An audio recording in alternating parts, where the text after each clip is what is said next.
Aldehyde पढ़े थे, ketone पढ़ लिए थे, ठीक है। अभी हम लोग पढ़ेंगे कार्बोक्सिलिक अम्ल।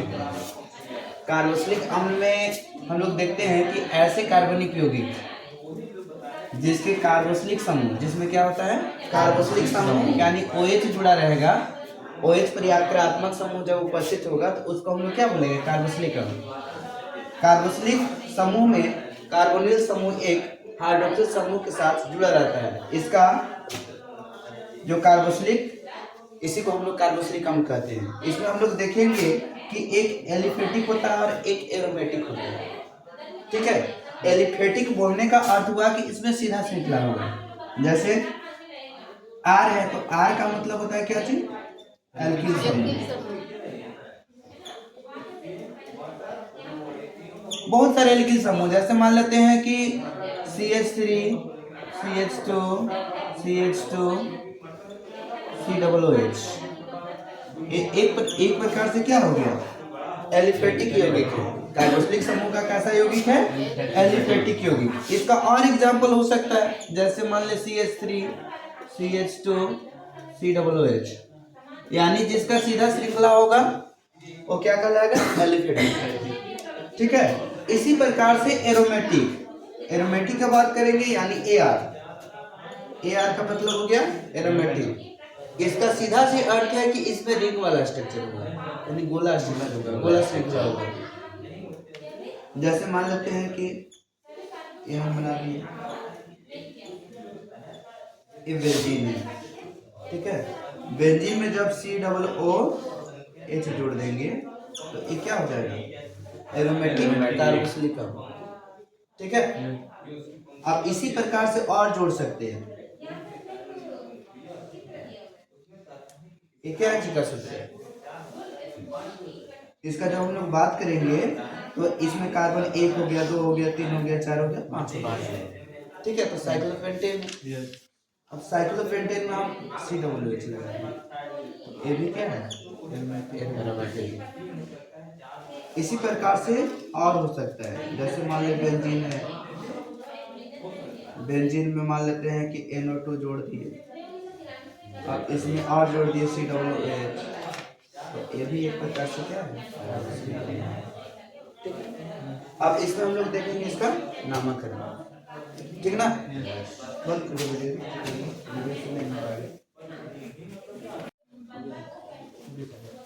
तो देखो यहाँ पर हम लोग देखेंगे कार्बोक्सिलिक अम्लों का क्या चीज IUPAC नामकरण।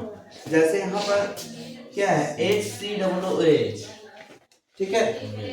तो इसमें जब हम लोग नाम लिखेंगे तो इसमें इक लगाते हैं, क्या लगाएंगे इक का उच्चारण करेंगे। जैसे इसका नाम जो हो जाएगा, इसमें कार्बन की संख्या देखेंगे तो क्या है एगो है ना। तो जब एगो है तो इसका नाम हम लोग सिंपल लिखेंगे, क्या चीज हो जाएगा मेथेनोइक अम्ल। ओइक जो है वो हम इसके लिए लिख रहे हैं COOH के लिए, COOH के लिए क्या लिख रहे हैं ओइक, और अम्ल भी इसी का लिखा रहा है। और एक कार्बन है इसलिए हम लोग क्या लिख रहे हैं मेथ। इसी प्रकार से हम लोग देखेंगे CH3 COOH, तो यहाँ पर कार्बन की संख्या 1 हो गया और यहाँ 2 हो गया। जब कार्बन की संख्या 2 हो जाएगा तो इसको हम लोग लिखेंगे क्या चीज एथेनोइक अम्ल। ठीक इसी प्रकार से देखेंगे कि यहाँ कार्बन की संख्या 1 है, 2 है, 3 है। जब कार्बन की संख्या 3 है तो इसको हम लोग क्या लिखेंगे प्रोपेनोइक अम्ल। अब आगे इसमें देखेंगे कि कार्बन कितना है 3 है, 1 है, 2 है, 3 है, 4 है। इसका क्या नाम हो जाएगा ब्यूटेनोइक अम्ल। अब यहाँ पर देखेंगे कि यहाँ पर क्या है कि Ac है, CH है, CH पे लगा हुआ CH3 डबल, ठीक है। तो इसका स्ट्रक्चर हम लोग करेंगे। जब स्ट्रक्चर करेंगे तो हो जाएगा आपका C, ये है ना, एक H जोड़ देंगे ऊपर से, और यहाँ CH3 के गो है 2 गो है, तो CH3 एक इधर हो जाएगा और एक CH3 इधर हो जाएगा। अब यहाँ पर C हो जाएगा, ये C तो लिख ही दिए, अब यहाँ पर हो जाएगा COOH। ठीक है। अब यहाँ पर बात आया कि एक आपका हो गया अलग से फंक्शनल ग्रुप एल्किल समूह का। ठीक है, जब एल्किल का फंक्शनल ग्रुप हो जाएगा तो इसका हम लोग सबसे पहले नंबर करेंगे यानी काउंट करेंगे। तो काउंट इधर से करेंगे तो क्या हो जाएगा 1 2, नीचे भी काउंट कर सकते हैं इधर भी काउंट कर सकते हैं।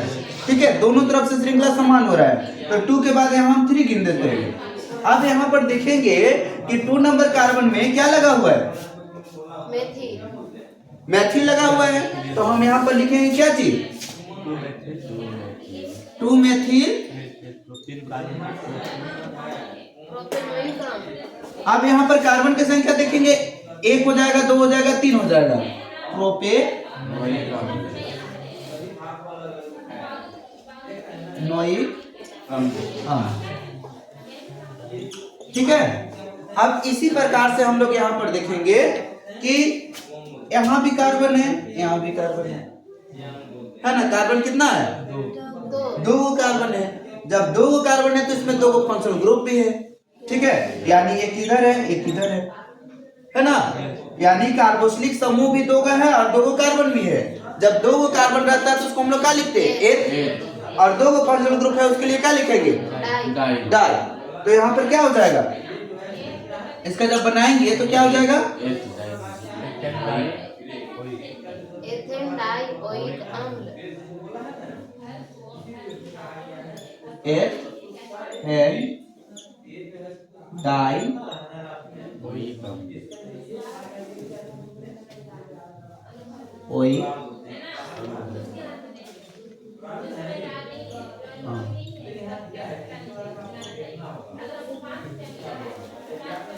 ठीक है, इस टाइप से आप नाम लिख सकते हैं।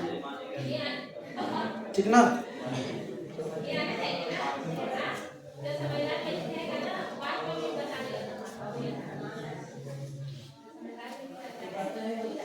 इसी प्रकार से और देख सकते हैं यहाँ पर, जैसे मान लेते हैं कि नाम दिया हुआ है यहाँ पर HOOC CH2COOH। इसका जब नाम बात करेंगे इसका नाम क्या हो जाएगा, यहाँ पर देख रहे हैं कि एक यहाँ पर कार्बन समूह है, इसमें 2 क्रियात्मक समूह लगा हुआ है, डबल है वही। ठीक है, काउंट करेंगे तो 1 2 3, यानी कितना हो जा रहा है, कार्बन की संख्या 3 हो जा रहा है। ठीक है, तो जब 3 होता है तो उसके लिए हम क्या लिखते हैं, तो प्रोपेन डाई ओइक के गो है, एगो और 2 गो, ओइक 2 गो है, इसलिए हम लोग लिख रहे हैं क्या चीज, डाई ओइक। कोई दिक्कत। अब इसमें और आगे देखेंगे जो कि रिंग वाला स्ट्रक्चर होगा।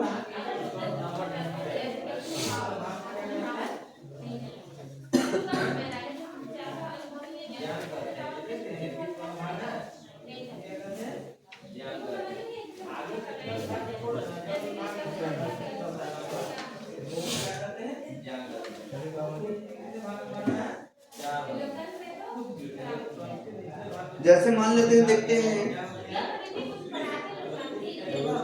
C, इसके बाद हो जाएगा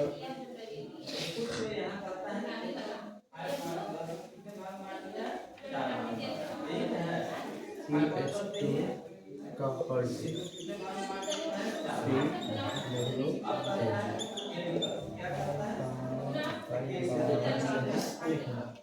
इसका जब हम लोग नाम की बात करेंगे तो क्या नाम हो जाएगा इसका, स्ट्रक्चर करेंगे पूरा तो स्ट्रक्चर हो जाएगा CH2 के वो है, 2 है, तो लिखेंगे CH2 COOH। अब यहाँ पर देखेंगे कार्बन की संख्या 1 2 3 4, कार्बन की संख्या कितना हो जा रहा है, जब कार्बन की संख्या 4 हो जाएगा तो उसके लिए हम लोग क्या लिखेंगे, ब्यूटेन डाई, दो को इसके लिए लिखेंगे ओइक अम्ल।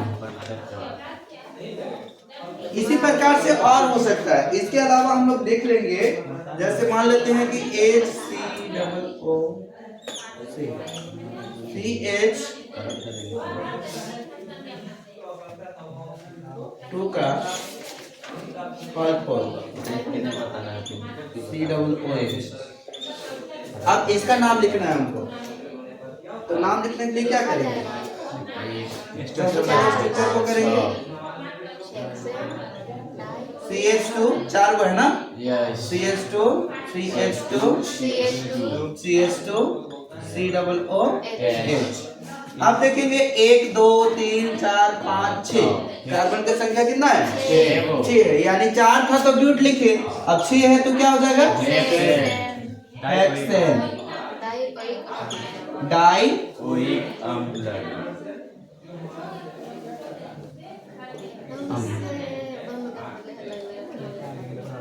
इसके अलावा हम लोग देखेंगे यहाँ पर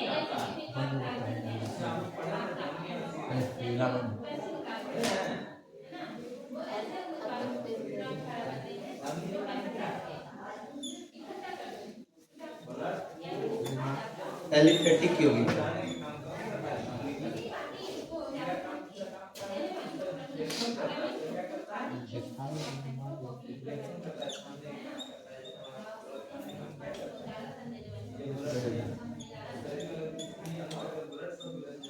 ए है। अब इसका नाम की हम लोग बात करेंगे तो नाम क्या हो जाएगा?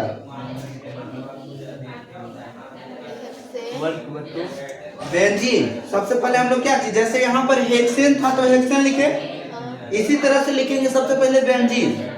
क्या लिखेंगे? बेंजीन।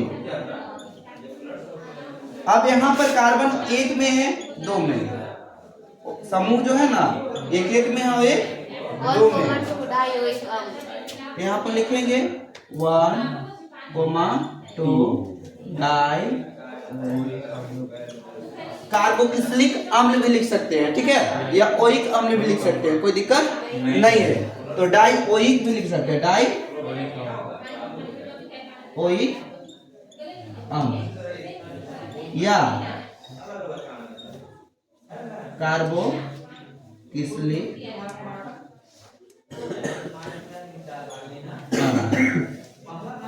ये भी हम लिख सकते हैं, ठीक ना?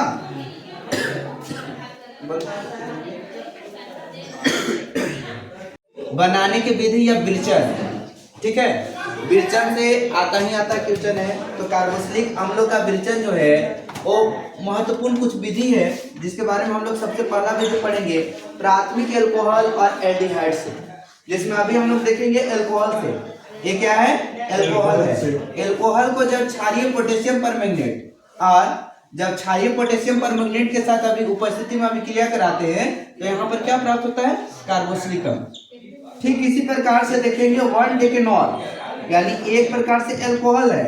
अल्कोहल को जब क्रोमियम ऑक्साइड के साथ जब अभिक्रिया कराया जाता है हाइड्रोजन सल्फेट की उपस्थिति में, तो यहाँ भी प्राप्त होता है क्या चीज? कार्बोक्सिलिक अम्ल, यानी डेकेनोइक अम्ल। हो गया।